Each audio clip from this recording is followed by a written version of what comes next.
Patrice Talon avance. Il va imposer son candidat Wadagne, modifier la constitution, installer sa dynastie, maintenir le peuple en esclavage et transformer son troisième mandat déguisé en présidence à vie.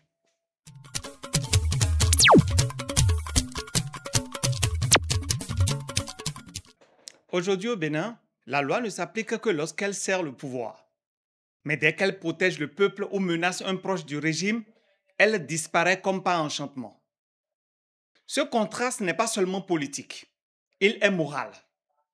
Il envoie un message clair à tous ceux qui croient encore pouvoir faire confiance à nos institutions. Je ne sais pas par quelle alchimie on pourrait dire que les démocrates n'iront pas aux élections.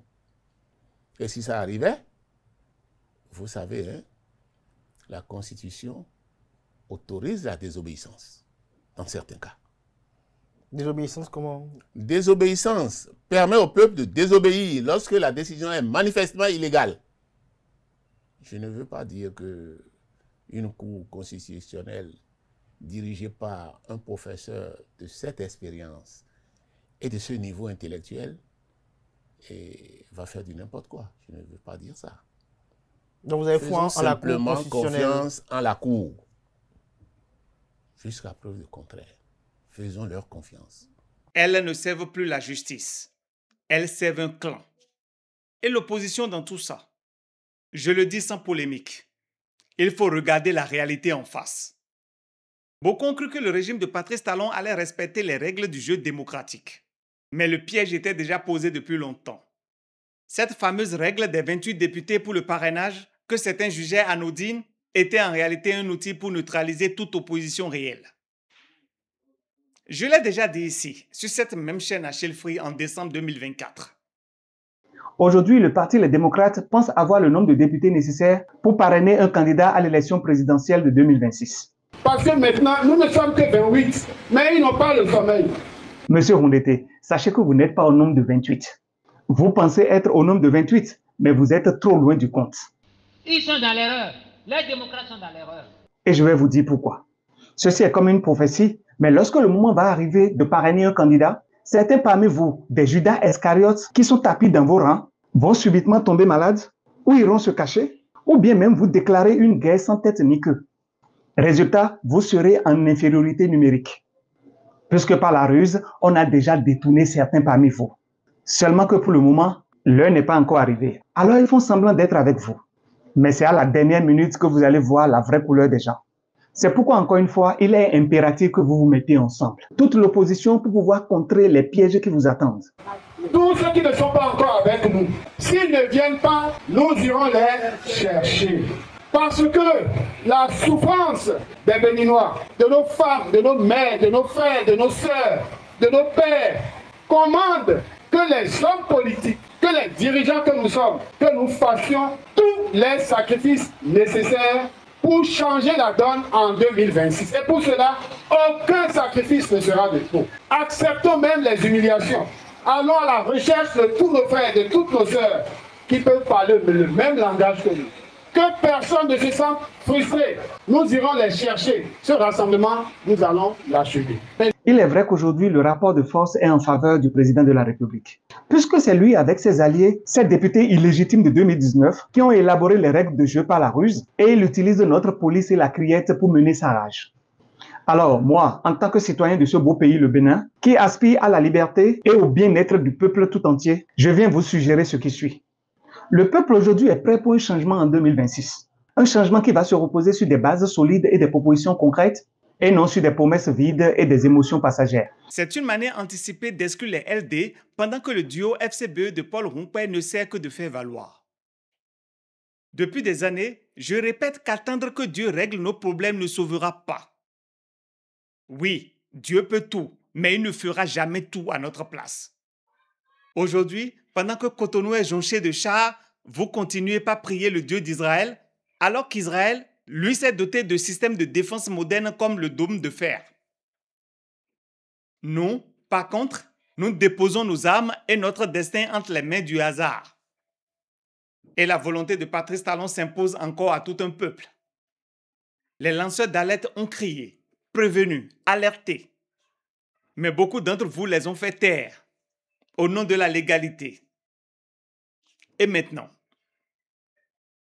nous devons exiger la suppression de ce code électoral pervers qui empêche la libre participation de tous.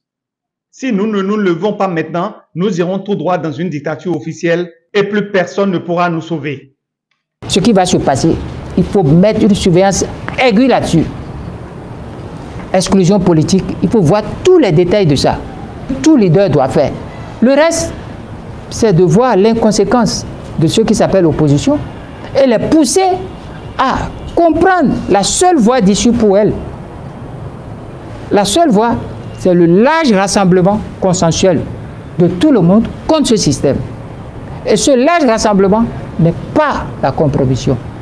Il n'a qu'à sortir de la compromission et que nous discutons pour aborder enfin le pouvoir avec classe, avec panache, avec style et pousser Talon à rentrer dans le débat des principes. C'est la faiblesse de Talon. On va le pousser à définir la démocratie. On va le pousser à définir le développement. On va le pousser à définir ce qu'on appelle les sources du développement. On va le pousser à nous dire si le Bénin, pourquoi le Bénin s'est endetté à cette hauteur et pourquoi, en quelle année le Bénin va solder si le Bénin n'empruntait plus rien. On va lui demander aussi comment peut-on faire un développement soutenable et à long terme lorsqu'on ne compte que sur la fiscalité. Est-ce que les populations béninoises peuvent soutenir ça? Ne voyez-vous pas qu'il y a trop de morts? Que les samedis, les week-ends, il y a trop d'enterrements? Allez dans nos hôpitaux. Nous ne sommes pas en guerre. On n'est pas à Kouskou. On n'est pas au niveau de la bande de Gaza. Pour que chaque week-end, on enterre comme ça des gens. Regardez un peu quand vous allez faire des enquêtes dans les ménages. Les gens disent maintenant qu'ils mangent madrier. Qu'il faut aborder. Nous avons des problèmes. Dans tous les secteurs, nous avons des problèmes. Ce n'est pas parce que 2 ou 3 individus et autres, même quand Patrice Talon dit que lui ne veut pas faire la promotion de son clan, familial ou politique. Écoutez, il veut désigner le président par appel d'offres ou par appel à candidature. À qui il veut faire croire que le prochain président sera par appel à candidature? On désigne toujours dans son clan politique ou familial. Donc, il veut nous dire qu'on va désigner un inconnu, quelqu'un que lui ne connaît pas, avec qui il n'a aucune familiarité. Mais non, sortez de ça. Il y a quelque chose qu'on nous cache. Et les autres qui se disent de l'opposition, sauf ceux qui sont dans les résolutions, qui vont demander à Patrice Talon l'autorisation d'aller aux les choses là, les autres doivent sortir et croire la majorité du peuple. Le peuple est majoritaire. C'est ça la question. Tout le débat sur le 3e mandat, c'était de la diversion. Moi, je vous avais dit. J'avais dit qu'il y a plus grave que le 3e mandat, c'est le mandat à vie. De qui? De celui qui est là. Lorsque quelqu'un dit, personne dans mon camp ne désignera un candidat, vous allez attendre au dernier moment, je déclarerai. Vous voulez dire qu'il ne partira pas en 2026? Madame, il y a parti et ne pas parti. Chez nous, les fonds là, on dit, on donne le mouton, mais on tient la corde. Donc, le dauphin est redevable à celui qui lui a donné à celui qui l'a poussé à dauphin. Le système du dauphinat est un système de redevabilité, madame. Le dauphin est redevable automatiquement et obligatoirement au président qui l'a imposé comme dauphin. À vous qui pensez que M. Patrice Talon a une parole, comme candidat Zanaï, je vous dirai, les paroles de Patrice Talon n'engagent que ceux qui l'écoutent.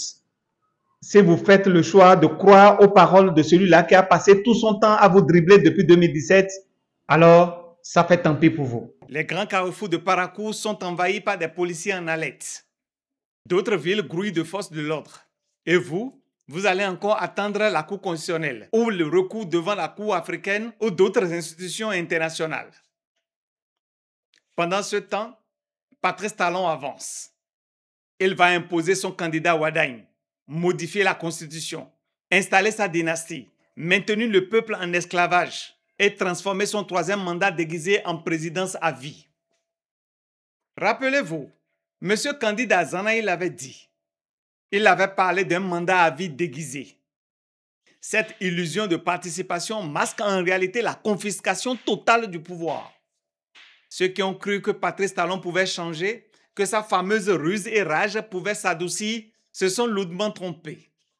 Candide Azanaï l'a dit, Sabisira Korogone l'a dit, et beaucoup de compatriotes l'ont répété sur des panels TikTok et ailleurs. Mais nos opposants se sont laissés séduire par la fausse bienveillance d'un homme qui n'a jamais eu l'intention de laisser les élections vraiment libres, inclusives et transparentes. Aujourd'hui, où en sommes-nous? Si un voleur arrive chez vous en plein jour et pille votre maison en utilisant une violence inouïe sur vous et vos enfants, en vous martyrisant, on peut expliquer le succès de son forfait, de son crime, de son hold-up, à la fois par l'effet de surprise ou par le fait que vous étiez en confiance et vous n'étiez pas préparé à ce type de pratique, à un tel cynisme. S'il revient une seconde fois, alors que vous êtes encore sous le choc et utilise les mêmes techniques, la ruse et la violence, pour vous délester minutieusement, méthodiquement de vos biens les plus précieux, on peut commencer tout de même à s'interroger sur votre capacité, votre maturité à vous protéger tout seul. Jusque-là, en essayant d'être compréhensif, on peut trouver quand même quelques circonstances atténuantes, même si vous commencez aux yeux de tous à paraître un peu grand dadais, un peu comme un grand naïf pas très éveillé. Mais s'il revient une troisième, puis une quatrième fois, opéré avec le même succès, vous pille soigneusement, sans difficulté, pendant que vous le regardez faire, alors ça devient définitivement désespérant. Et vous ne pouvez plus justifier votre faiblesse par la seule violence, le seul cynisme, la seule barbarie de l'agresseur. Vous n'êtes simplement pas préparé. Vous devez désormais vous interroger sur vous-même. Si en plus, la quatrième fois, il élabore toute sa stratégie pour vous piller devant vous, avec le plus grand des mépris, il vous prévient même de son arrivée prochaine et que vous le regardez faire sans réagir, sans vous protéger, alors comprenez que tout s'interroge désormais sur votre maturité et sur votre équilibre mental. Soit vous êtes vraiment un handicapé, auquel cas vous avez besoin d'être pris en charge, d'être sous tutelle, soit vous aimez ça, et alors vous êtes maso et méritez ce qui vous arrive. Il n'est point besoin de s'apitoyer donc sur votre sort. Et votre voleur devient même manifestement votre bienfaiteur.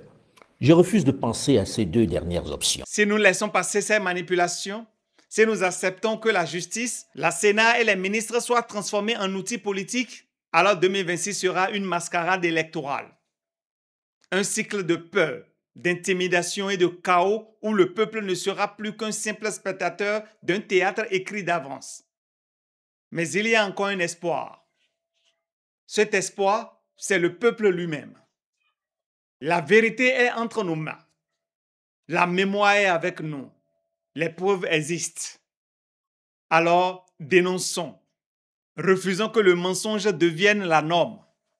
Parce que ceux qui ont trahi la loi, violé la Constitution et manipulé la démocratie savent une chose.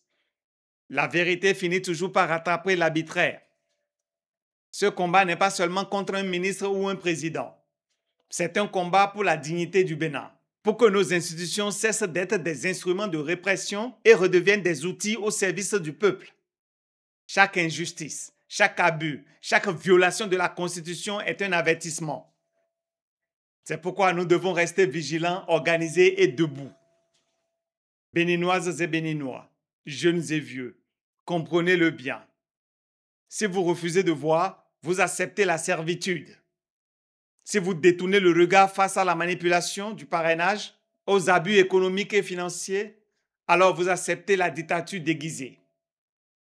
Le choix est entre vos mains. Le combat ne se limite pas aux urnes ni au parrainage. Il s'agit de défendre la mémoire de notre démocratie, de protéger nos institutions et de rappeler à ceux qui se croient au-dessus de la loi qu'ils ne sont pas invincibles. La vigilance est notre âme. La vérité est notre bouclier. Et le peuple uni et conscient peut reprendre ce qui lui a été volé. Ceux qui prennent du plaisir à manipuler nos institutions doivent se souvenir d'une chose. L'histoire et le peuple n'oublient rien. Et le jour des comptes viendra. Ni l'argent, ni le pouvoir, ni les intimidations ne sauveront les coupables. Alors, chers compatriotes, il est temps d'ouvrir les yeux. Ne restez pas spectateurs pendant que vos enfants finissent en prison, vos parents en exil, les paysans humiliés et dépouillés. Le moment est venu de prendre nos responsabilités. À bon entendeur, salut. Merci d'être resté jusqu'à la fin. Ciao.